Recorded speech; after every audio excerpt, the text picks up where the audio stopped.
आज ज्ञानपीठ के केंद्र के प्रांगण में अगस्त क्रांति, भारत छोड़ो आंदोलन 1942 राष्ट्रपिता महात्मा गांधी के आह्वान पर करो और मरो का नारा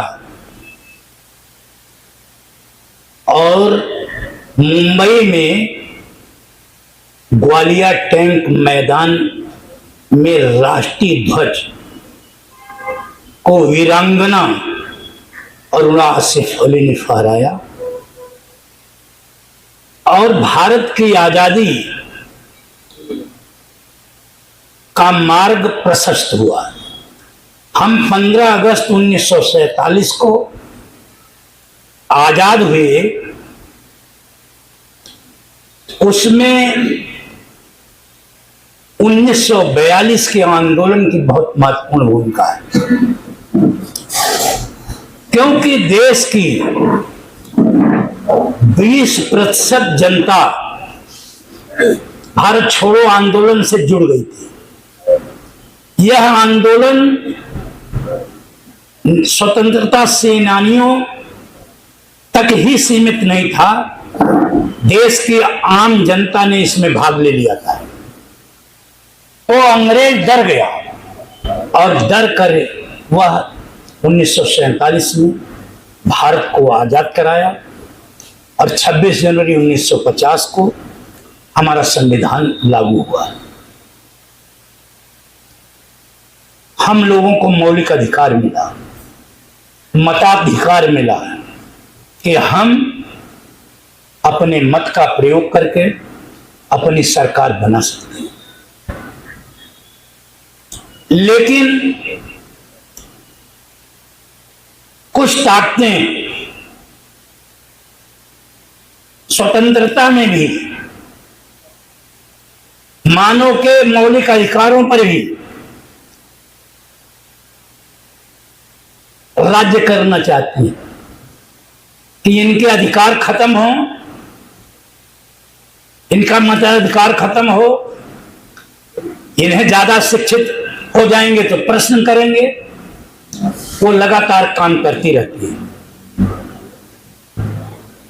ज्यादातर लोग स्वतंत्रता चाहते हैं और कुछ लोग वर्चस्व चाहते हैं कि हमारा समाज पर एकाधिकार बना रहे, मानसिक गुलामी बनी रहे, लोग मन से परतंत्र हैं।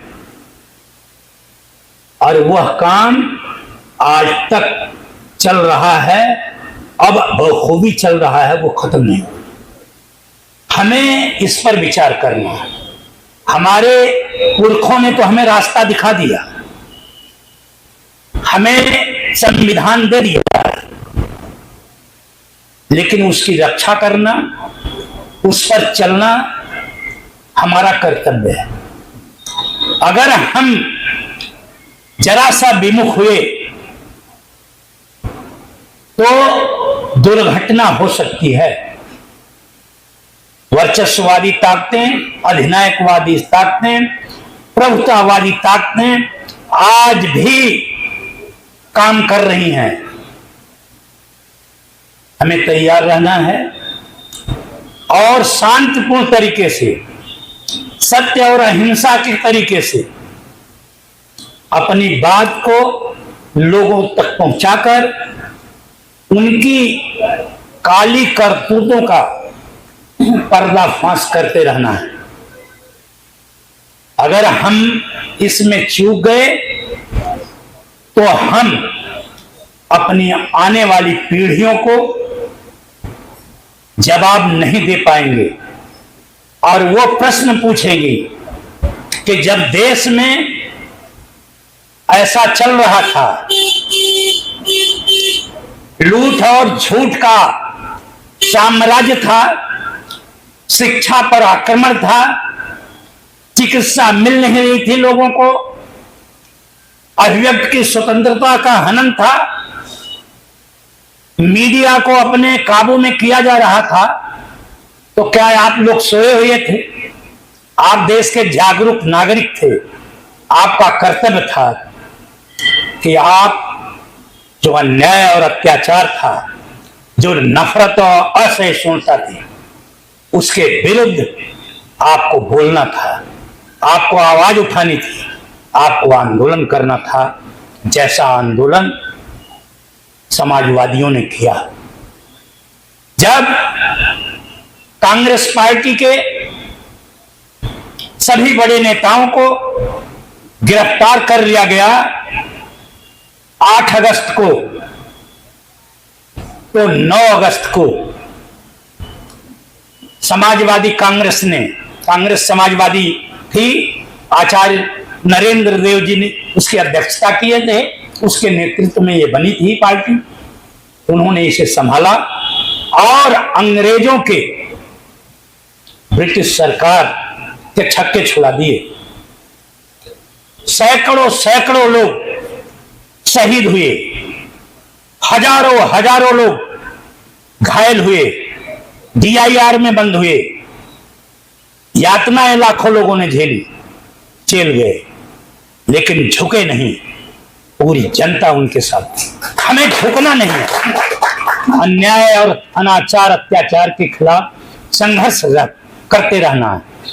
यह आयोजन ज्ञानपीठ केंद्र पर इसीलिए होता है कि यहाँ पर जो महापुरुष का जन्मदिन, पुण्यतिथि, उनके व्यक्तित्व और कृतित्व के बारे में यहाँ बताया जाता है, जिससे हम उनके बताए रास्ते पर चलकर, उनके पद चिन्हों पर चलकर देश, समाज और व्यक्ति को मजबूत बनाने का काम कर रहे हैं। यही हमारा उद्देश्य है और इसी काम को हमें करते रहना है और संविधान को बचाना है, अपने मौलिक अधिकारों की रक्षा करनी है, जो हमारे पुरखों ने बताया है।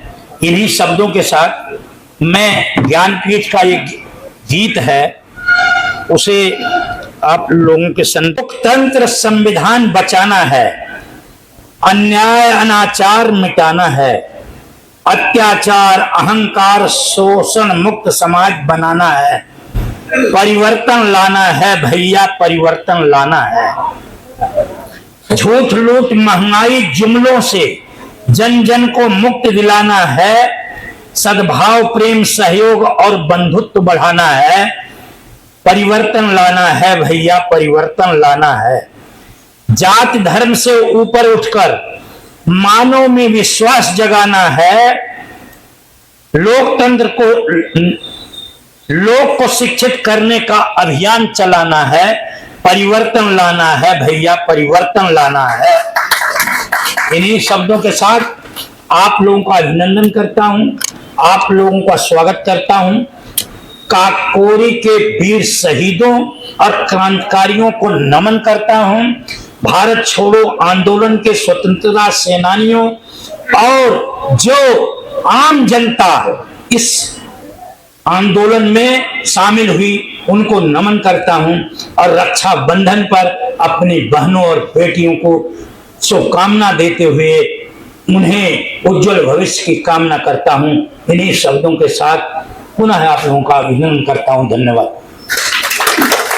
अब मैं कार्यक्रम